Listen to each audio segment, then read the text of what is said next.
I've had enough of my parents. Honestly, I've been fed up for years, but this one takes the cake. This whole situation started with a vacation. A luxury vacation, no less. And the worst part? I paid for it. But, of course, that's not the story. The real story is how I ended up walking away from it, mid-trip, after I realized just how far they'd pushed me. Let me backtrack a bit. My name's James, I'm 26, and for as long as I can remember, I've always been the kind of person who wanted to make my parents proud. The only problem is, no matter what I did, nothing was ever good enough for them. I could ace every test in school, win every competition, land every job, but there was always something else. But at the end of every compliment. You did great on that project, but you should have gotten a promotion already. Or, that's a nice paycheck, but you could be making more if you weren't so focused on that side hustle. It's exhausting.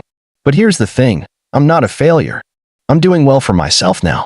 I have a decent job, and I've been working my tail off for years to get to a place where I don't have to worry about money or living paycheck to paycheck. I've put in the work. And yet, there's this constant feeling with my parents that nothing's ever enough, that I should always be doing more. So when my parents started talking about this luxury vacation they wanted to take, I wasn't exactly thrilled. We're talking about a 5-star resort, a private beach, fancy dinners every night, and spa treatments on the regular. It was expensive, and they wanted me to foot the bill. You'd think I'd just say no, right? But that's not how my parents operate. There's a lot of guilt tripping involved, a lot of "you don't want us to be miserable, do you? And we worked so hard to give you everything, and now we just want to enjoy a nice vacation together." After months of hearing the same thing, I finally caved. I figured, okay, maybe it'll be a nice break. Maybe, just maybe, it would be a chance for us to bond. The problem? I wasn't just paying for my part of the trip. I was paying for everything. Sure, I could afford it, but the whole time I was dreading it. And when we finally got to the resort, it only got worse. The first night, my parents didn't even bother to hide it. As soon as we were seated at the dinner table, my mom glanced at the menu and said, "It's so nice to have a son who can afford this kind of thing. We can't even imagine spending this much on ourselves." My dad, not missing a beat, said, "Yeah, we would have never done this if it weren't for you." They both laughed like it was some kind of joke. It wasn't funny. It was humiliating. They weren't even trying to make me feel appreciated. They were rubbing it in my face. Every time I went to pay for something, they'd make a comment about how much I was helping them out. I was the big hero who was paying for their lavish getaway, and they didn't even care enough to pretend like they were grateful. But the worst part? It was all just the same old game. The same old dynamic. I was the provider, and they were the takers. And it was never going to be enough for them. By the third day, I was already fed up. Every meal, every spa visit, every excursion we went on, I was the one pulling out my card. They barely said thank you. Instead, they just casually mentioned how nice it was to have a son who made it, but that I still had a long way to go. As if the vacation was some kind of test. As if I had to prove something. I started to think about what it would be like to just walk away. To leave. To stop playing their game. But I told myself it was just a thought, and that I'd stick it out. Maybe things would get better. Maybe I was just overthinking it. Then came the moment that broke the camel's back. We were sitting at the pool after a long day, and my dad turned to me, glass in hand, and said, "You know, James, if you really want to make something of yourself, you need to stop wasting money on stuff like this. You've got a good job, but you could be doing a lot more. You should have already bought a house by now. All this money you're spending on luxury vacations, you should be putting it into something that actually matters." It was like a slap in the face. Here I was, bending over backwards to make sure they had the best vacation they'd ever had, and this was the thanks I got? It wasn't just the comment, though. It was the way he said it, as if I was the one who was doing something wrong by trying to treat them. Like I was the one who had failed. My mom chimed in with, "You really need to stop living like this. Always spending on yourself, never saving for your future. I'm just worried about you, James." I couldn't take it anymore. I stood up, excused myself, and walked straight to the concierge. I didn't even look back. I went to the front desk, asked to change my flight, and made arrangements to leave that night. I was done. The next morning, when they were still sleeping, I packed my things, checked out, and caught my flight home without saying a word. But here's the kicker. I didn't just leave. I didn't just leave them there without a word. No, I made sure they paid for their share. The thing is, when I made the reservation, I covered all of it, thinking I was being generous. But I had a change of heart, and when I checked out, I made sure I paid for just my part. I didn't cover their share. I left them to deal with it. I was already on my way to the airport when my phone started buzzing. Missed call after missed call. Text after text. James, where are you? You can't just leave us here. You're being childish. You need to come back and pay. I just ignored it. I wasn't about to get roped into their guilt-tripping games anymore. By the time I landed, my phone was blowing up. It was my mom. It was my dad. It was every family member, demanding to know what happened, why I'd abandoned them. They even tried to make it seem like I was the bad guy. But I didn't care. I just wanted to be free from them. And now I was about to face the fallout. The moment I stepped off the plane, I could already feel the weight of the storm coming. My phone hadn't stopped buzzing the entire flight, but now that I was back home, it was like I had stepped into the eye of it. I figured it would be bad, but not this bad. My parents were relentless. Every time I looked at my phone, there were more calls, more texts, each one pushing harder for me to fix what I had done. James, please, we can't believe you did this. We're stuck here, and it's all your fault. Come back and finish what you started. You don't just leave family hanging like this. And then, of course, the guilt trips. You've changed. You're not the son we raised. At first, I just ignored it. The last thing I wanted to do was engage with them, but after an hour of constant notifications, I gave in. I figured I'd at least address the situation before they escalated it further. I'm not proud of the way I handled it, but I was sick of always being the one to bend. I had done enough for them. I didn't owe them another ounce of my energy. So, I picked up the phone and called them back. Hello? My dad answered, his voice dripping with fake calmness. You don't need to yell at me anymore, I said, not wasting any time. I'm not coming back. I paid for my part. You're on your own now. Deal with it. There was a moment of silence on the other end of the line.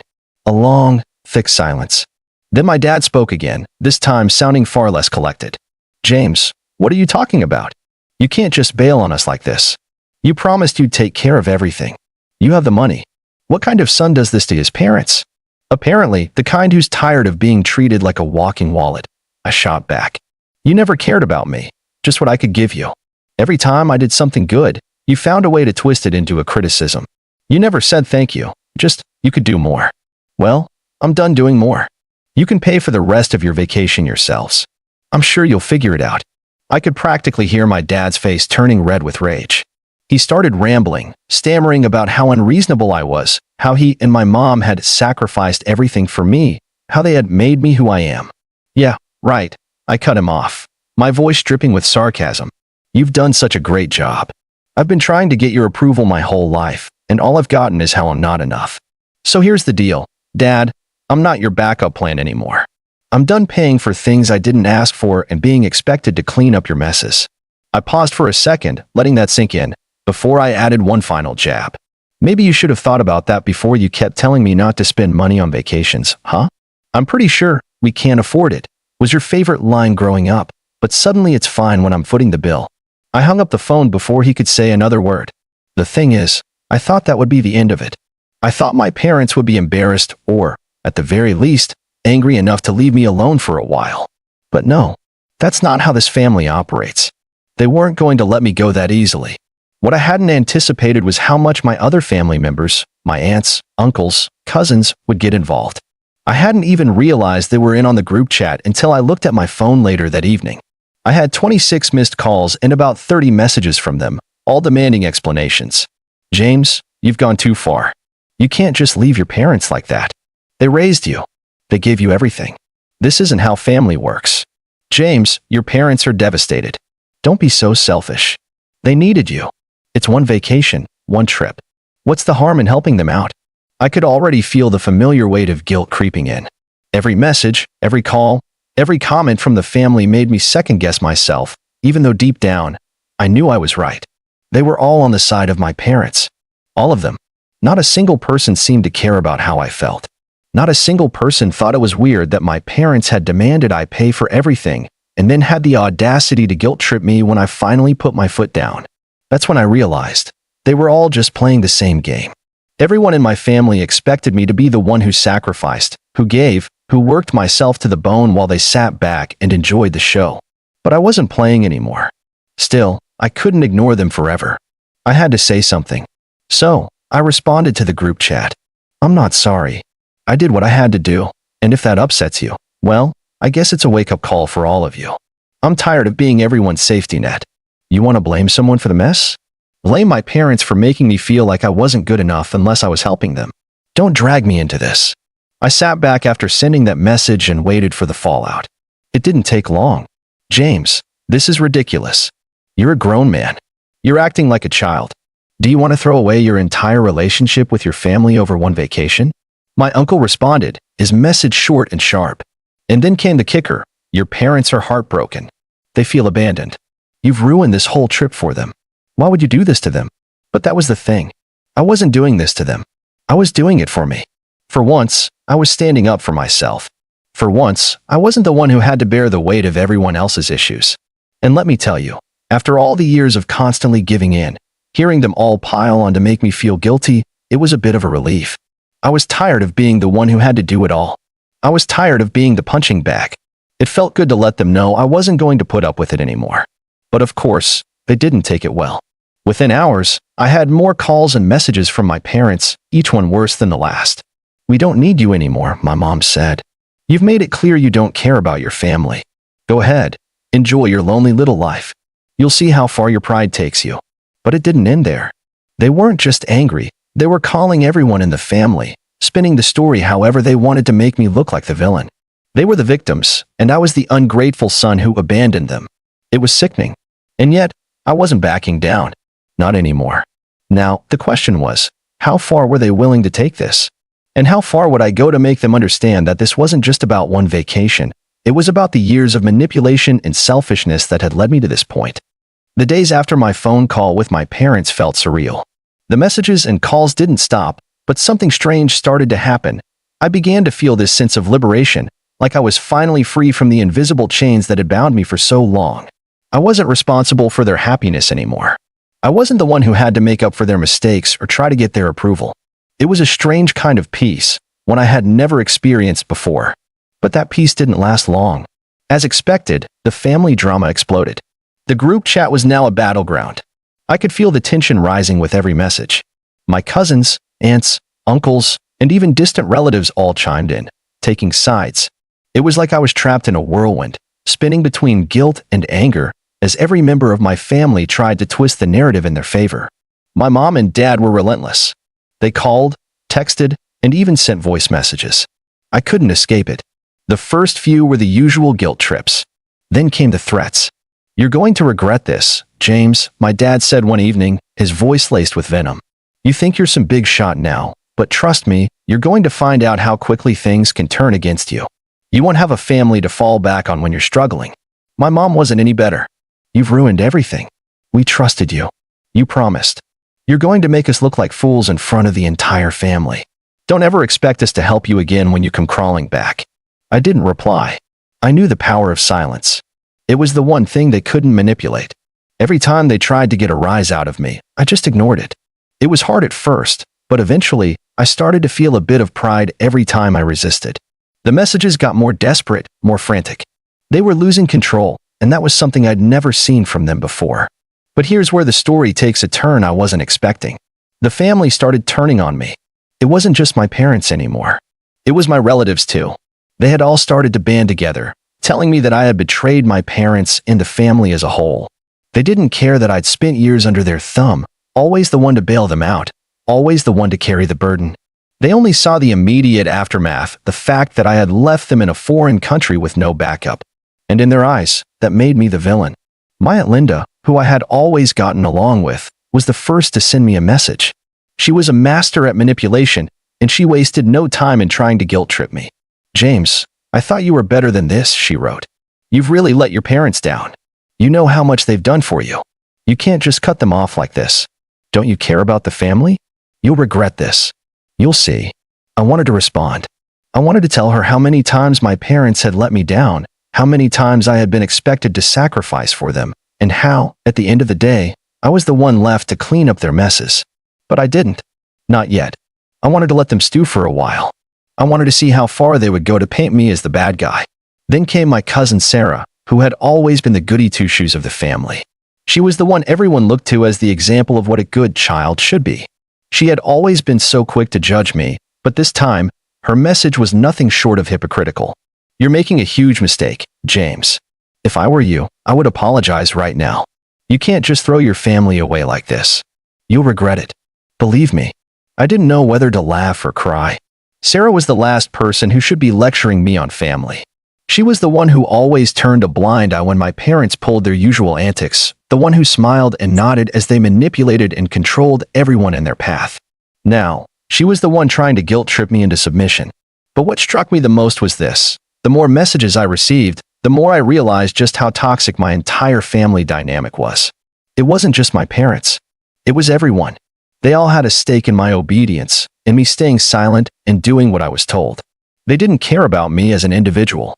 They cared about what I could provide, how much I could sacrifice.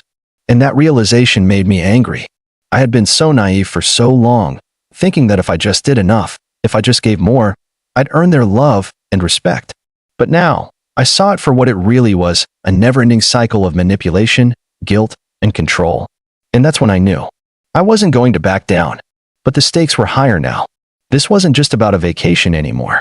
This was about my entire relationship with my family. About how far they would go to try to break me, and how far I was willing to go to finally stand up for myself.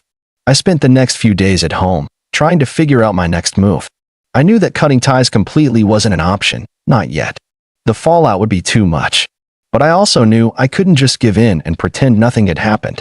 I had to make them see that they couldn't control me anymore. The calls and messages kept coming, but I stayed quiet. Then, one evening, I got a message from my dad. It was short, but it hit me like a ton of bricks. "You've really gone too far this time, James. You'll see. We won't forget this." I stared at the message for a while, the weight of his words sinking in. I didn't know what was coming, but I knew one thing for sure. Things were about to get a whole lot worse. And I wasn't sure I was ready for what would happen next. The message from my dad lingered in my mind for days. "We won't forget this." It was a simple threat, but the weight behind it felt like 1,000 pounds. They were furious, but I was done. I had made my decision. There was no going back now. The silence continued for a while. Every call and message I ignored only fueled their fire. My family was waiting for me to cave, waiting for me to come crawling back, apologizing for the mistake I had made. But I didn't budge. I wouldn't. The longer I resisted, the more my resolve hardened. Then came the moment that shattered everything. It was a Saturday evening when I received an unexpected phone call. I didn't recognize the number, but something told me it was important. I hesitated for a moment, but curiosity got the better of me.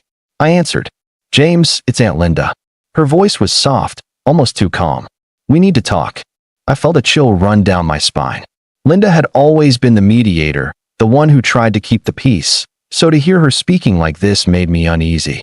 "What's going on?" I asked, trying to keep my voice steady. "It's your parents," she said.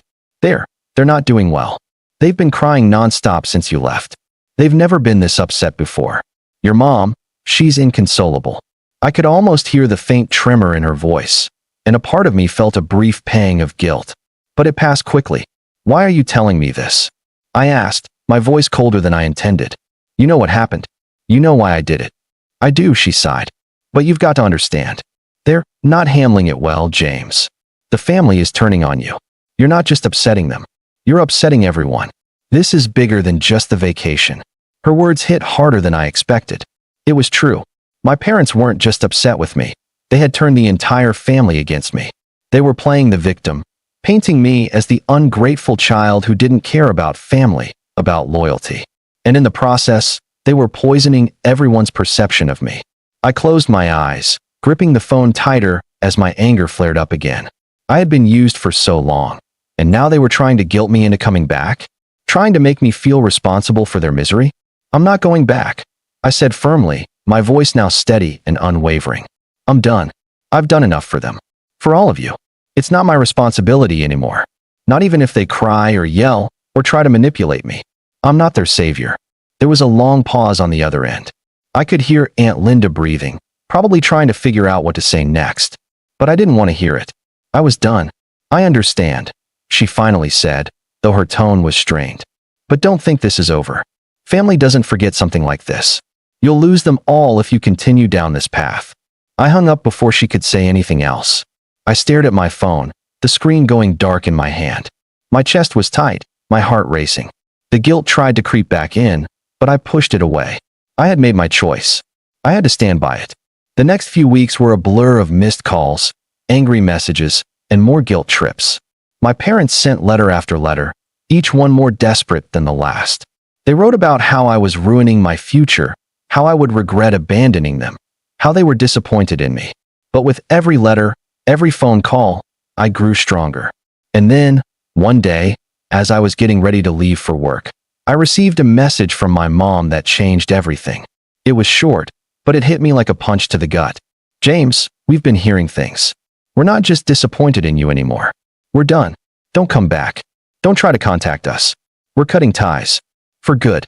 The finality of it hit me like a wave. They were really going through with it. They had crossed the line. This wasn't just about a vacation anymore. It was about their control over me, their expectations, their manipulation. They had chosen their path, and I had chosen mine. For a moment, I stood frozen, unsure of what to feel. Relief? Sadness? Anger? All of it, I suppose. But most of all, I felt free. I spent the next few weeks distancing myself from the wreckage. I focused on my work, my own life, and even started to make new connections. I felt like a weight had been lifted off my shoulders. I was no longer defined by their toxic expectations, no longer trapped by their neediness and manipulation. But as the months went by, the fallout from my decision became clearer. It wasn't just my parents who were angry anymore. It was everyone. The phone calls, the texts, the passive-aggressive comments from family members, they never stopped. My aunts, uncles, cousins, and even some friends from the past tried to guilt me into coming back. They told me that I had broken the family, that I was selfish for not putting them first. But through it all, I held firm. I wasn't going to be their doormat anymore. I wasn't going to apologize for standing up for myself, for not letting them drain me dry anymore. I knew I was in for a long road, and I had no idea what would happen next. Would they really cut me off forever? Would they ever come to their senses? I didn't know. But one thing was certain. I had taken the first step toward freedom, and I wasn't looking back. So what do you guys think? Let me know in the comments.